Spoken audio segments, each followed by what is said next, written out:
our top story tonight. Drama at the Supreme Court, where it appears the justices are poised to allow emergency abortions in Idaho when a pregnant woman's health is at risk, according to Bloomberg News.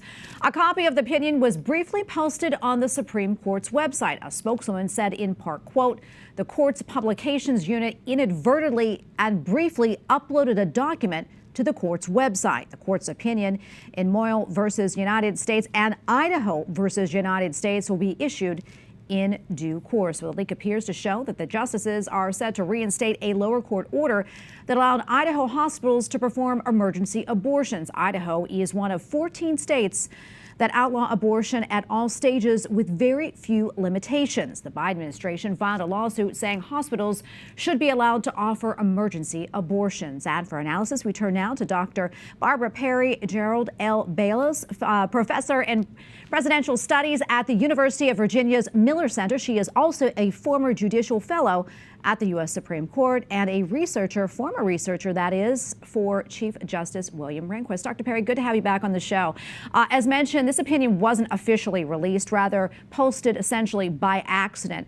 That said, take us inside the court, and how are these Supreme Court case opinions, how are they handled? You know, who was part of this process, including the posting of the final opinions?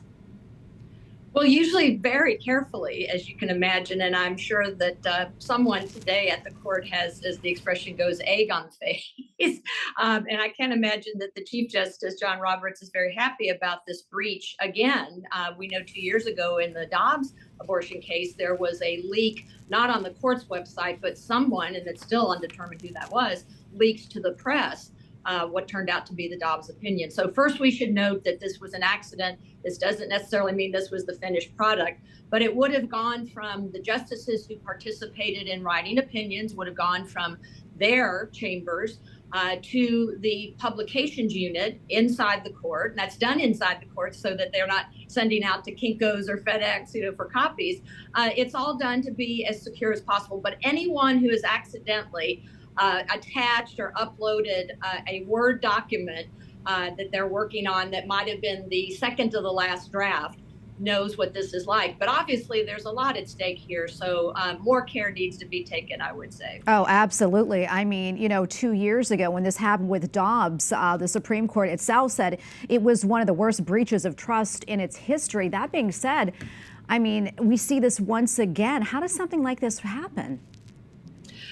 Well, we have to remember that despite the fact that this is the highest court in the land, and generally, I must say, and I've been following it, I actually made my first visit to the court as a high schooler in 1974, and I have the greatest respect for it and serve on the Board of Trustees for the Supreme Court Historical Society, which is a nonprofit, completely independent, but supports the history of the court. So I think of it as what I've called my book, The Priestly Tribe.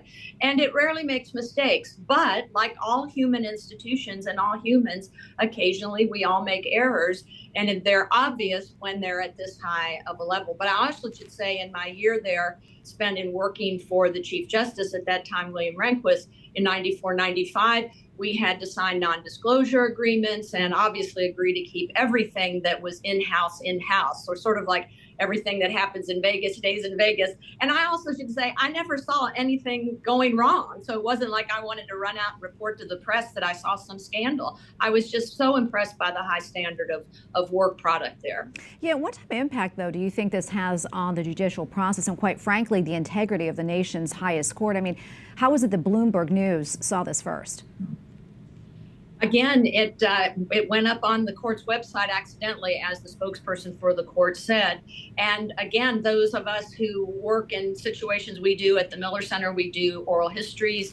We try to make sure, of course, that only those aspects of the oral histories that have been released by the speakers go up on our websites, but we're always double, triple, and quadruple checking.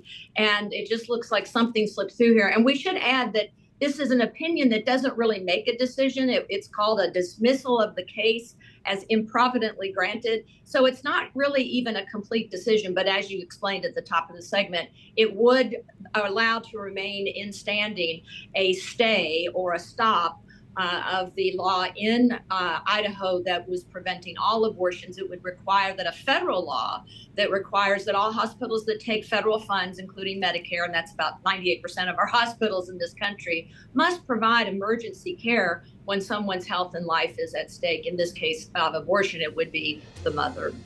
All right, Dr. Perry, thank you so much for coming on. We appreciate your analysis as always. Thank you so much.